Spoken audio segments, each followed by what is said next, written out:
Enfin, nous y sommes, mesdames et messieurs. Bonsoir, bienvenue dans votre émission Dîner ak Jaar Jaar. Comme d'habitude, Dîner ak Jaar Jaar, l'émission qui vous surveille, qui vous réveille et qui vous m'éveille. Ma am plaisir bu baax a baax di ko bokk plateau yi ak kii di sama oustaz sëñ Habib ak kii di sama xulóowaale VIP système benn mais may xool fu ma neex ma daal di door même fi nekkee tey jii ñoo ngi si 8 mars.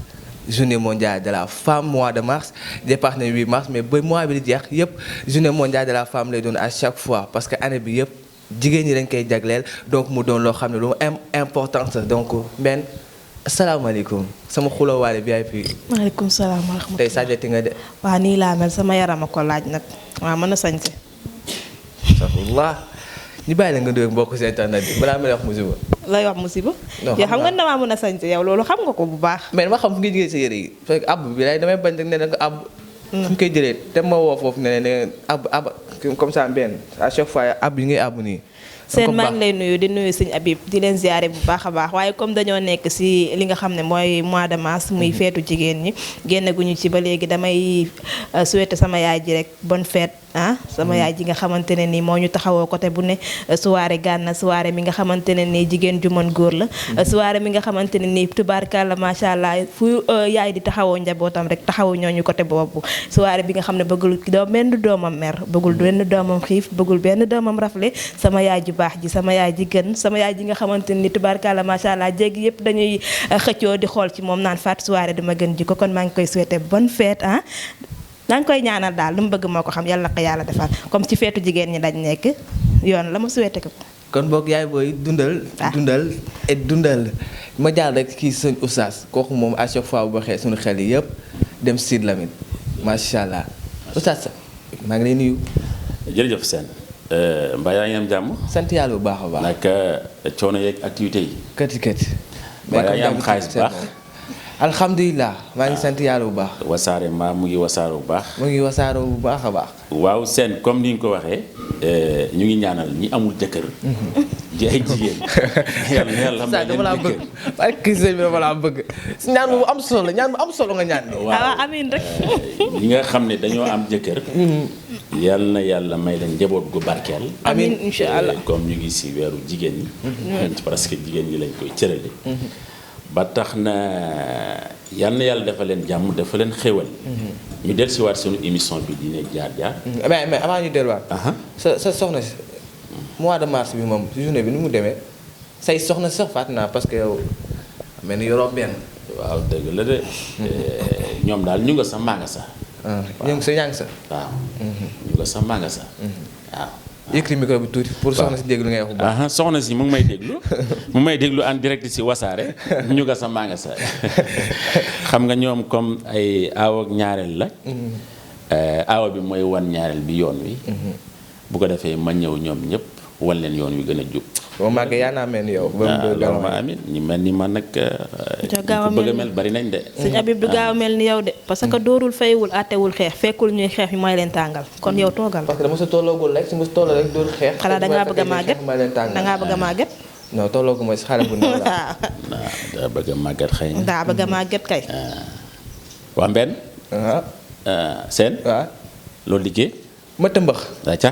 acca yéen tamit ngeen daal di rëmbax comme ni ko defee à chaque fois tey jii lu am importance yi waxtaanee xam ngeen ko information phare moo ñëpp mu Sénégal yëpp moom la ñuy waxtaanee muy coow Wally Ballago Seck takk naa suuf wala takkul suuf bañ àgg prison mu doon loo xam ne lu doy waar la waaye bu mu fa jógee xam ngeen ne appel laay ni ba léegi coow li ba léegi tamit moo ngi déroulé muy appel kii di Yaa Awa Rassoul ginnaaw bu mu defee loo xam ne peut-être ñu nekk si bëri ñoo ngi koy ñaawlu bu baax a baax ba génn na baalu àq waaye dafa mel ni tamit yeneen dégg na yeneen rumeur yoo xam ne ñii di laay dafa am ñoo xam ne dañ ko porte plainte fu ñuy tëjee tamit mooy kii di Amadou ex directeur DER moom tamit dégg nga kàddu yoo xam ne yëkkati woon na ko jour 8 au 9 jàpp 9 mars mu doon ay kàddu yoo xam ne Sénégal yu bëri tamit ñoo ngi ko doon ñaawlu waaye tamit fu ñu koy tëjee rek mooy doon lu am solo fu mu toll nii moom Sénégal yëpp jàpp nañ ni genre xale li ñoom daal bu ñu génnee seen kër te diwuñ benn butéel rek seen sunu du baax foofu lañu koy tëjee waaye loolu yëpp dama si ànd ak samay ndaataango bu baax a baax comme que nag ci 8 mois de mars lañ nekk à chaque fois du may débuté dama koy tàmbalee rek si sa mbenn affaire coow Wally Ballago Seck sànq wax naa ko samay début wax moom lañuy dooree tey jii nii mu doon loo xam ne Sénégal yëpp ñoo ngi koy coow Wally takk naak takkul mu doon loo xam ne ba wax ji daal di àgg fële sa prison si affaire kii di 6000 problème ak rappeur Khalifa. waa Sénégalais yi ci boppam ñoo tàmm benn affaire boo xam ne du yoon. parce que nit boo koy waxal li nga xamante ni mënuma ne sax ci vie privée am la parce que ñoom amatuñu vie privée. mais dafa bokk ci moom da nga war a saytu xool li nga xibaar bi nga xam ne moom ngay joxe ba xam ndax lu wóor la am lu wóorul. tey Wally jullit la am na droit ba am ñeenti jabar. ci avocat Wally. non du avocat Wally mais tey Sénégal moo mel noonu. tey Wally jullit la. ci réew mi la bokk am na droit am ñeenti jabar. kon tey bu demoon ba fitam di ko may mu takk suuf kon bu boobaa da koy takk kaw parce que am na droit bi am na xaalis bi te bu ko neexee tamit mu takk ba ñeenti jabar comme ni ma ko waxee. mais sénégalais yi nañu bàyyi di joxe information boo xamante ni leeru leen xamuñu si dara. dañuy xëy rek bindal nit que ne diw takk na takku suuf alors que kooku tamit takku suuf ba pare am na ay njaboot. nañuy xool ci doomu jàmbur yi ñu bàyyi réew mi li ñu baaxoo di def. di xool information boo xam ne bu leer la ñu koy jox. Wally doomu Sénégal la ci réew mi la dëkk fi la juddoo fi la màggee fi la defee. mais affaire showbiz à chaque fois boo ko tuddee amatul wax nga ko sànq amatul vie privée. amatul ay affaire de maanaam kii secret la wala affaire yooyu noonu sëñ Habib. waaw ñoo dugg ci affaire showbiz tamit. waaw dëgg la. xanaa showbiz moom foog mu tàng c'est normal. seen. nit ñi dañoo war a jàngi. gis nga boo jàngulee. lu bari dalay umpo wala doo xam noo say taxawee. soxna benn wax na ko léegi. mais man xam nga toujours li may wax mooy. takk suuf dara nekkut si. dégg nga wax bi de. na fekk rek mu am ay seede. man nag li ma fi tax a toog lay waxee mooy mbirum diine moom fi tax a toog. waaw te yow lañ si wóolu sax nag. ok parce que man lañ si safoo nag. takk suuf. bu amee seede day valable si diine. mais bu amul seede nag. valable boobu ñàkk a valable.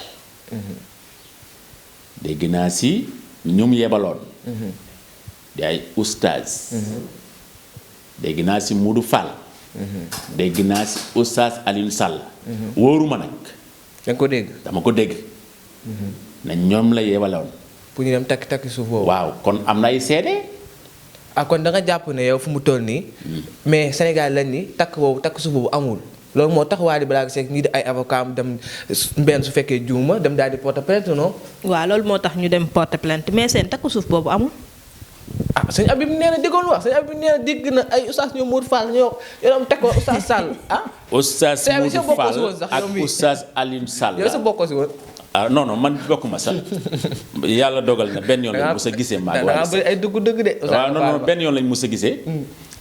sa la gëjee la ñu gisale woon nag loolu du plateau bii nañ koy waxee loolu benn affaire la dégg nga wax bi de.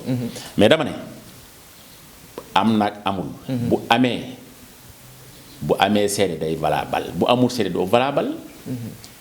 gannaaw nag amul nag man wóoruma ndax amut.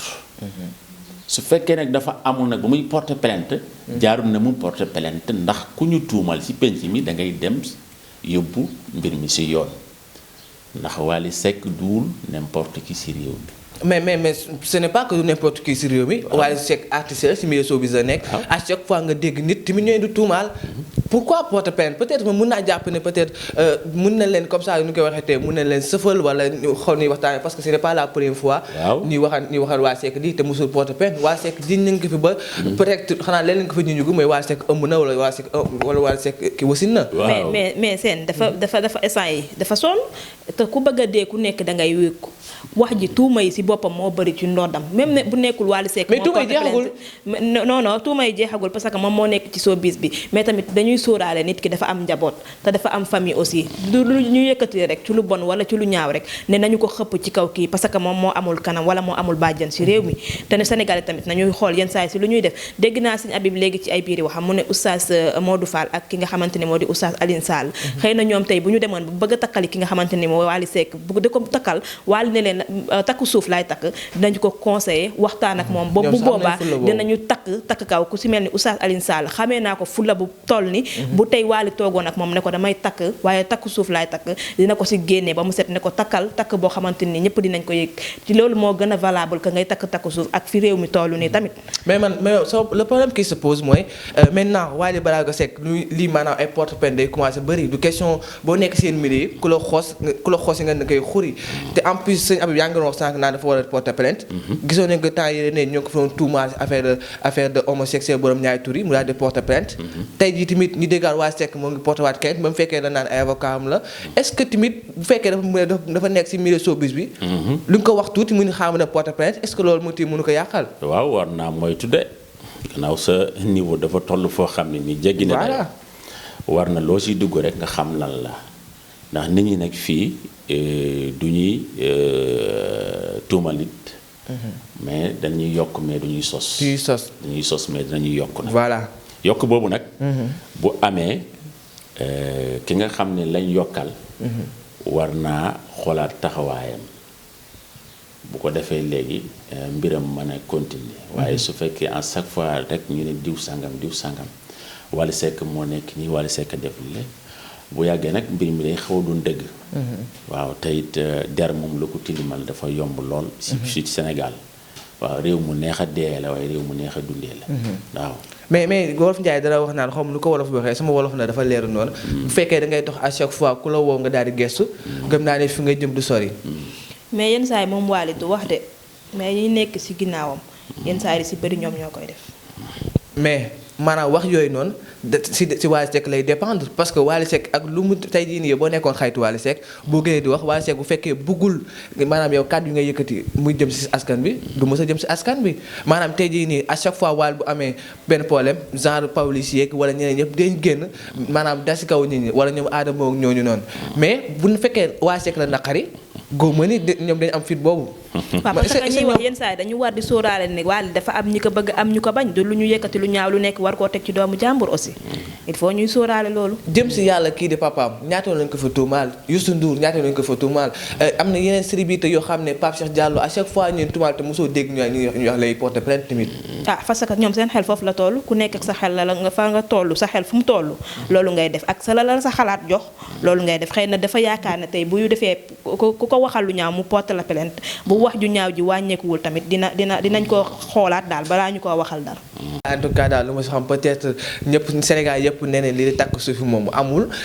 merci waaye tamit dem ba ak wàllu prison tamit mais tamit à chaque fois bu ñu gisee kii di Wally Ballago Seck lu xew muy dee porte plainte wala avocat am daal di porte plainte tamit gëm naa ni moom ba mootul à chaque fois day ne Wally nag il est kii. ba lu waaye wax mu dem porte plainte tamit. wala sëñ Sadio nga gisoo ko waaw dëgg la de mën naa am nag daru dëgg. waaw moo tax na mu dem porte plainte waaye bu loon dëgg xëy naa duñ porte plainte waaw en tout cas daal dana nekk en plus beneen tamit Sénégalais à chaque fois Wally Seck jiw na ko borom ñaari tur yi tey mu takk tey ñu naan takk suuf ñu ne pourquoi mu takk suuf mais c'est normal waaye mooy doomu réew mi c'est normal à chaque fois. borom ñaari tur kay du am benn jabar booy am ñaari jabar aussi nañu xoolaat mbir mi te doo yor say doom ci say biir kër di leen yar doo Sénégal seen fii ñu nekk nii ki la dàq ba nga sonn mënu laa jot il faut mu wut dara loo xam ne daf la koy sànni pour fakastal la. nañu bàyyi ñaari tur di dundee si ñaari tur. bokk la nga doon ñaari tur. waaw man nga di dundee si ñaari tur. waaw ndax la say génnee si koppar bari na bari boo xam ne gannaaw yaa nga sa rek. ñoom mën nañ laa yoreel sa lépp. bokk la na nga yor nga nekk ñaari tur. ndax boobaa doo yor jabar doo yor doom. te gis nañ ko mu yor jabar yor doom. ba ñu koy tuumaal takk suuf kay. waaye nag mën naa am nag mu lëkkaloog ñoom. ñu koy financé mu leen di yóbbul seeni affaire di ko gën di wisaare. non ndax léeg-léeg ñu gis ko mu sol tisat bi. gëm naa non peut-être loolu ay kii rek mbir la yoo xam ne. xaw na doy waar xaw na ay yére moom kenn mu si donc mu doon loo xam ne lu am solo la Wally Ballago Seck donc c'est normal mooy doomu réew mi te à chaque fois boo nekkee doomu réew mi nag ala kulli ali il faut que yenn kàddu yi di jëm si yow waaye tamit Wally Seck tiir boo amee ñu ko fi jiitu di ay baayam de yaakaar naa am soxna Aïda dara du ko yàq mu doon loo xam ne am solo la